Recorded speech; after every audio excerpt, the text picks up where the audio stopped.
Bonsoir, vous êtes bien sur la plateforme Le Semeur avec votre ami Jules Bécou.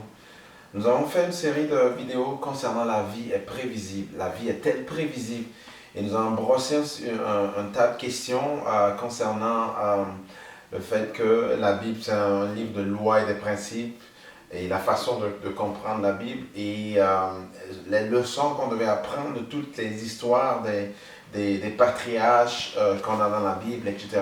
Et les miracles qu'on voit dans la Bible que Jésus a opéré.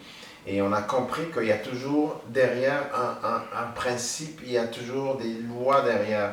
Et on sait que Dieu a créé la terre et puis il y a des lois qui s'appliquent, les lois de la gravité, les lois qu'on a décortiquées le long de cette vidéo-là. Et nous sommes quasiment arrivés à la fin, donc on veut faire un résumé pour nous diriger, pour nous aider à pouvoir prendre des décisions, à pouvoir nous situer par rapport à tout cet enseignement-là. Donc, la question qu'on se pose aujourd'hui, ou que je me pose, que nous posons à nous, c'est de savoir comment se fait-il que malgré le fait qu'il y a ces lois, tous ces principes qui sont dans la Bible, il y a encore des chrétiens ou des gens qui croient ou qui ne croient pas à la Bible, qui sont comme la queue. On dit souvent dans notre jargon de chrétien qu'on veut être la tête et non la queue, mais il y a beaucoup de chrétiens qui sont la queue aujourd'hui. Mais pourquoi se fait-il que, malgré le fait qu'on a ce livre de la loi, ce livre de la vie qui est supposé nous donner les ingrédients de la vie, mais les gens sont en arrière. Les gens sont...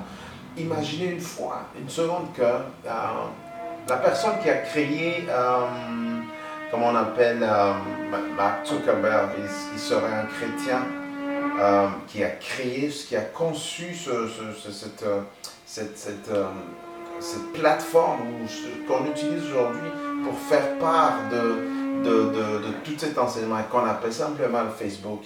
Et admettons que ce serait un chrétien qui l'a fait.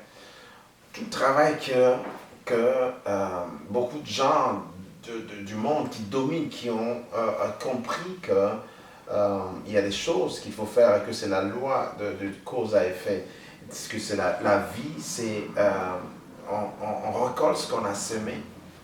Si on voit, alors ici, admettons que c'était des chrétiens, vous voyez l'impact que cela aurait pu avoir sur nos vies, sur nos façons d'agir. Mais ce n'est pas souvent le cas. Mais ceux qui ont réussi, comment est-ce qu'ils ont fait? Mais c'est simple. C'est parce qu'ils ont compris qu'effectivement, la vie est prévisible. Et si elle est prévisible, c'est parce qu'il y a des lois qui contrôlent, des lois qui dirigent nos façons de faire. Souvent, il y a une certaine irresponsabilité qu'on met qu'on motive par une spiritualité. Vous savez, moi je dirais simplement, les miracles, ça fait partie du quotidien du chrétien. Et c'est une bénédiction si on a, effectivement, si on arrive à avoir un miracle. Mais je pense humblement que les miracles ne doivent pas être la règle. Les miracles doivent être l'exception. En fait, l'exception dans le fait que quand on a tout fait, ce qui est à notre pouvoir, ce qui est à notre pouvoir d'humain, quand on a réalisé ça, c'est en ce moment-là que Dieu agit en mettant la cerise sur le gâteau, en donnant effectivement la possibilité d'avoir notre miracle. Chez moi en Afrique, il y a un dicton qui dit porte-le sur ton genou et Dieu se chargera de le mettre sur ta tête. En fait, il y a une action que l'homme doit poser pour que Dieu agisse par la suite. Mais ce qu'on remarque, c'est que la plupart des chrétiens ou des croyants mettent l'emphase sur les miracles en attendant tout de Dieu, alors que Dieu les a créés, a mis quelque chose dans leurs mains, des talents, des dons, etc., qui doivent faire fructifier. Donc, on a vu que à cause des actions, quand tu poses un certain nombre d'actions, il y a des résultats qui sont là.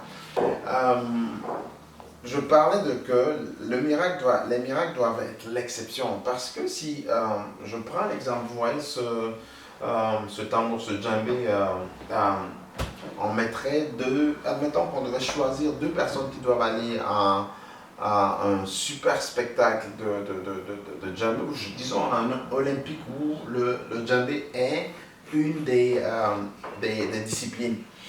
Alors, il y a un, disons X, qui est très chrétien, croyant, qui prie beaucoup, qui jeûne, qui fait tout ce qu'il faut faire pour être vraiment un bon chrétien. Et il joue peut-être, il s'entraîne 2 à 3 heures par jour. Et l'autre personne qui est athée, qui ne croit à rien, qui passe son temps dans la vie, enfin, et lui il travaille 10 heures de temps de pratique sur ce djembé là. Et il travaille pendant un mois. Et les deux se présentent à l'Olympique, aux Jeux Olympiques avec leur djembé. Vous pensez que qui serait le meilleur, qui pourrait gagner la médaille d'or? Je pense que honnêtement c'est celui qui a travaillé 10 heures par jour, contrairement à celui qui a travaillé 2 heures de temps, 2 à 3 heures de temps et a prié.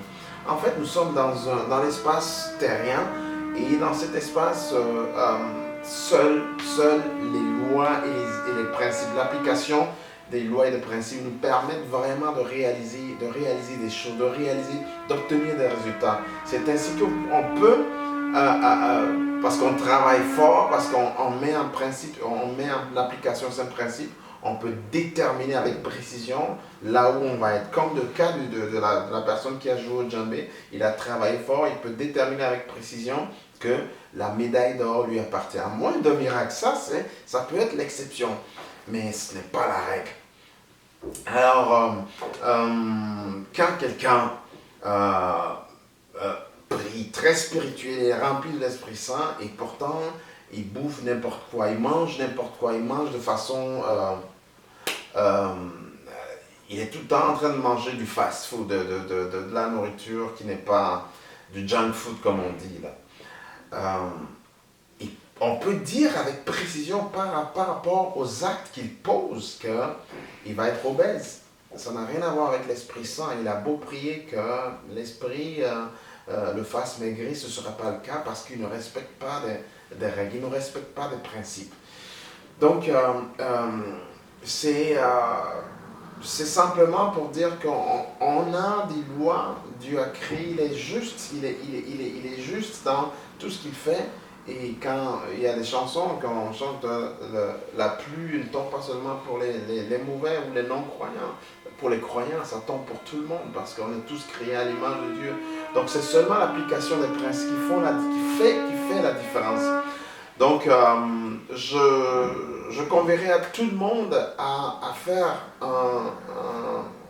à s'asseoir, à se poser les vraies questions, où il se situe par rapport à ce livre de la loi qui est la Bible, qui est rempli de plein de principes de vie, de lois qui permettent d'atteindre certains objectifs, ou de savoir que ce n'est pas des miracles que Jésus, c'est l'emphase que Jésus était venu, n'a pas mis l'accent sur simplement les miracles, mais il voulait nous montrer qu'il y a des principes, des lois, des leçons qui sont en arrière.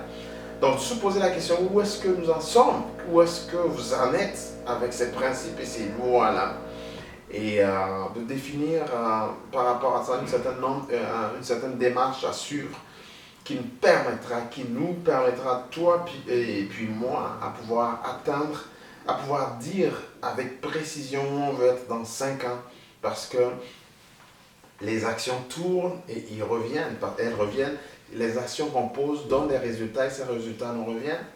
Donc si vous appliquez des principes d'imitation, vous voyez comment des gens, des modèles dans la Bible ont pu laisser leur nom. C'est parce qu'ils ont posé des actes dont nous parlons encore aujourd'hui.